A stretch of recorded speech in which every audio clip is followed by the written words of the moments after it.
Hello and welcome to another video brought to you by RouTube. In this video we'll be going through stemplots and back-to-back stemplots. Students will study both of these concepts throughout their entire schooling from Year 7 to Year 12. Okay, so 3 learning objectives for this video. First one is to be able to construct a stemplot. Then once we have created a stemplot, then the second objective is to be able to interpret the data values in the stemplot. And the third and final objective is to be able to create and interpret the data values in a back-to-back stemplot. Alright, so let's begin just by having an introduction into stemplots. So stemplots, which can also be called stem and leaf plots, are a quick and simple way to display numerical data.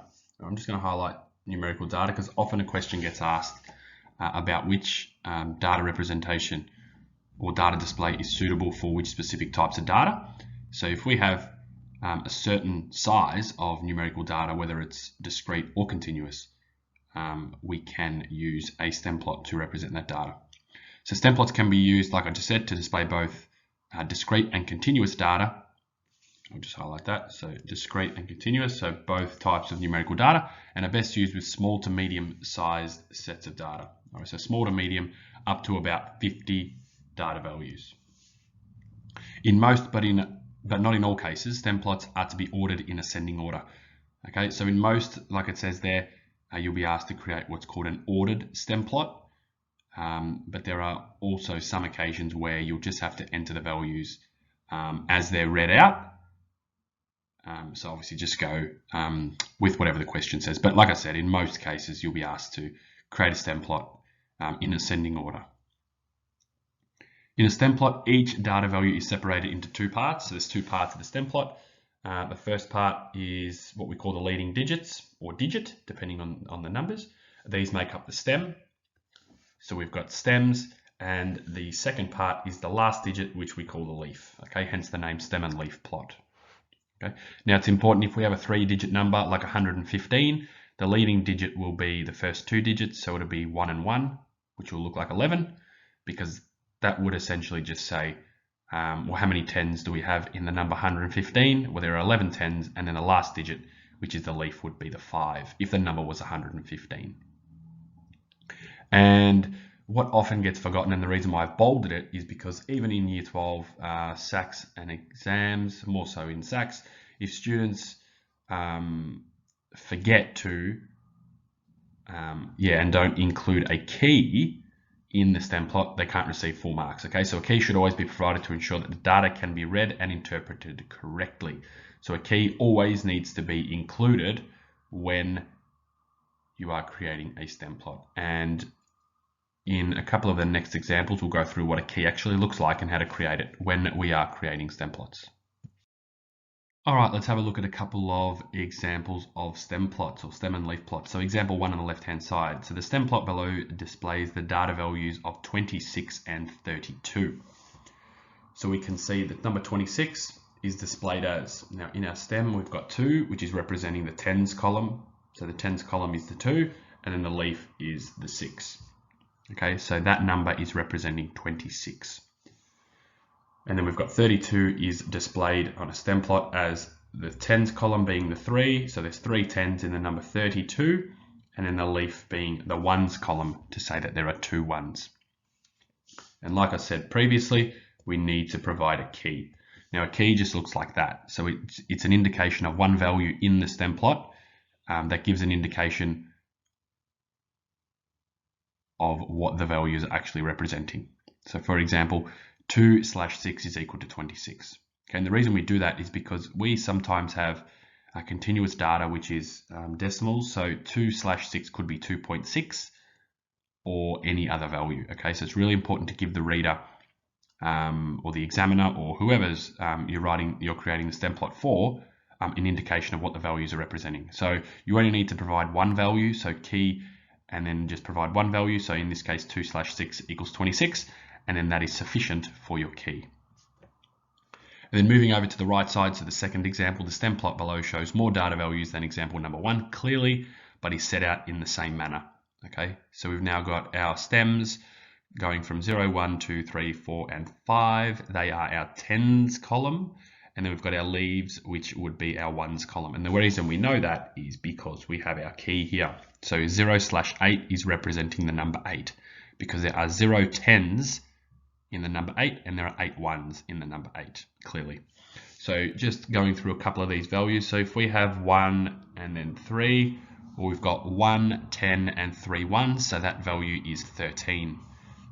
And this value here, so the stem of 3 and then the leaf of 6, well, that says there are 3 10s and 6 1s, so that value would be 36. And one more, we've got 5 and 4, so that would indicate that that value has 5 10s, which is 50, and 4 1s, which is 4, so therefore that value is 54. All right, now let's have a go at actually constructing a stem plot when given a piece of, or just some raw data. So the following data gives the ages of performers in a theatre production, and then we've got all the ages with quite a large range. And our job is to prepare an ordered, as we said before, let me just highlight that. So we need to provide an ordered stem plot that displays the data. Okay, so like I said before, generally all the stem plots that you create will be ordered, but you just go by the question. So what do we need to do? Well, the first thing we need to do is identify the minimum or the lowest value and the highest, the maximum value. Okay, so the minimum value should be, I'll just underline it as 18, and the maximum value should be the one next to it, which is 62. So that means that our stems need to range from 1 to 6. Okay, now all of these, all the data values are 2 digits, okay, which makes it a little bit easier. So therefore our stems are just going to be 1 digit, and then our leaf or our leaves are just going to be 1 digit also. So what we need to do is we need to first of all have our stems ranging from 1 to 6. Okay, so now that we have our stems going from 1 to 6, now it's really important when you are identifying or constructing your stem plot, you really need to make sure, even if there are no values with a stem of 2, you still need to include the stem of 2. So let's say there were no values in this data set that are in the 20s, which we know there are, but let's just pretend there's not. You can't just say we're just going to go the stem 1 and then 3, 4, 5, 6. You still need to include the stem of 2. You just don't put any values in the leaf. So now we need to fill out our stem plot. So the first value, well, we know it's going to be 18 because that's the one we underlined as the minimum. So therefore our first digit that goes in our leaf is going to be 8. Now we're going to cross that off as we go. Now, are there any values with a stem of 1? So essentially between 10 and 20, not including 20. So essentially 10 and 19. Well, yes, there's 19, which is over here on the right side. So what we do is we just leave a little bit of a space between the 8 and then we put the next digit, which is going to be 9. Now you'll notice I don't put a comma. Okay, you don't put a comma in a stem plot. You just leave a little bit of a space and then put your next digit. Now that should conclude all the values with a stem of 1. Now we move on to the values in the 20s. So the first one is going to be 21, which we'll cross out and put the first digit as 21. And then now the next digit should be 23 over here on the left. And then 24. And then 27, which is over here. You'll see they are evenly spaced apart and they are in ascending order. Okay, so lowest value to highest value. Now it's really important to note it's not really evident in this question, but if you have a value that occurs twice, you need to record the value twice. So let's say there were two 24s, you need to record 24 twice in your stem plot. You don't just say, well, I've already recorded it once, so therefore I don't need to record it a second time. Okay, it's not evident in this question because there's no double up of ages. So then we keep moving and we say, well, in the 30s, the lowest value in the 30s is 37. So 7 is going to be our first digit. And then the next one is 38. And then the final one should be 39 in our 30s. And then the 40s, we have 40. And we have 46. And then the 50s, we have just 1, which is 51. And then 60, our maximum value is 62. Now we're almost there. This should probably get you a mark or two, but the reason why you don't get full marks yet is because, as we said and we highlighted on the very first part of the video, we need to include a key. All right, so please ensure you always include a key. Now just pick one of the values, doesn't matter which value you pick. Pick one of the values in your stem and leaf plot and give an indication of what the values actually represent. So you're essentially giving some context to the question. So we can pick the value of, let's say, 2/3. All right, so I've just picked this value here that I've just circled. Now again, it can be totally random. I've just picked that value. I don't really know why. I've just picked it. Okay, so this value 2/3 represents 23. And again, because we need to give context to the question, I've just circled in the question, that value is representing the ages of performers. So 2/3 equals 23 years.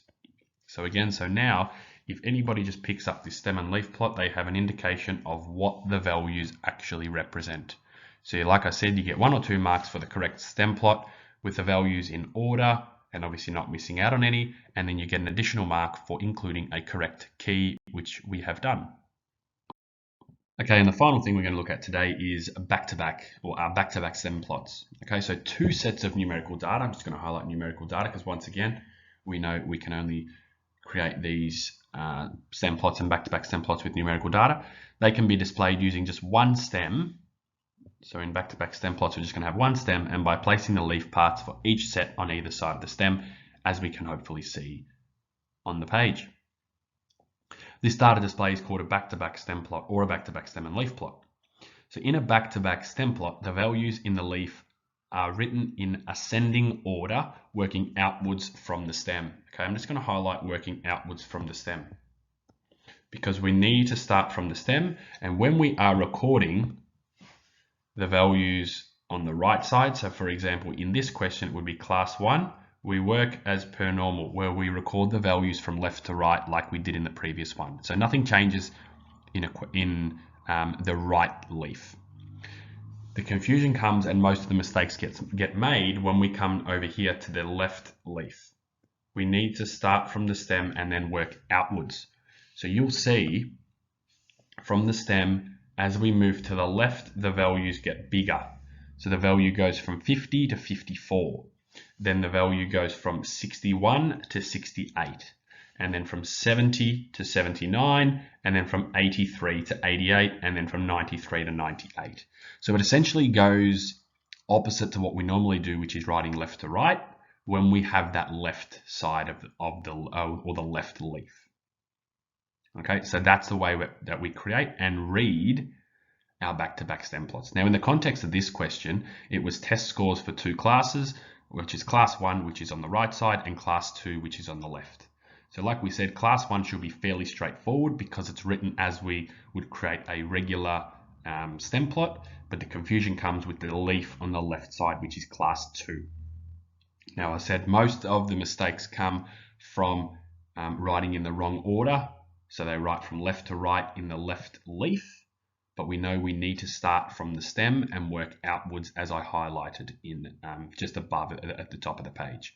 And then as always, we include a key down the bottom. We give context to the question. So key 6/1 equals 61%. Okay, so these are test scores. I've pretty much made an assumption that it's percentage. So 6/1 is representing of 61%. Thanks so much for once again tuning in and watching another video brought to you by RouTube. Feel free to like and subscribe, and I'll definitely catch you next video.